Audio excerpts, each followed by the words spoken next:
penses que ton niveau d'études va t'aider pour entrer dans les forces spéciales? Eh bien, écoute ça. Je commence aujourd'hui une série de vidéos sur les a priori que vont avoir les recruteurs en fonction de vos niveaux d'études.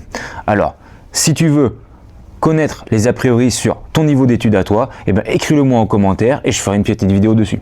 Mais pour l'instant, je vais commencer avec les bac plus 5.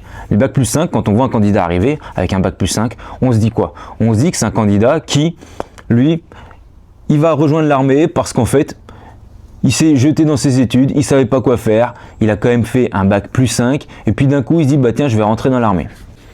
Deuxième a priori qu'on peut avoir sur lui, on se dit tiens, lui bac plus 5, il va venir juste dans les forces spéciales pour inscrire une liste sur son CV, mais il va pas faire carrière, alors que nous on veut des mecs qui sont là pour durer.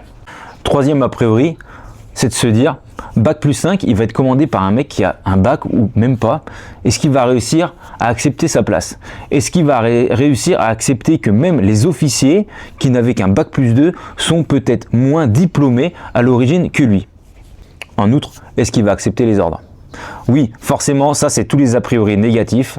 Et moi, dans les entretiens avec les gars, personnellement, je leur explique comment se mettre en valeur. Peu importe les niveaux d'études, il y a un moment, il y a quelque chose qui peut faire que vous allez vous montrer sous un bon œil et que les recruteurs vont se dire « Ah ouais, ce candidat, c'est celui qu'il nous faut ».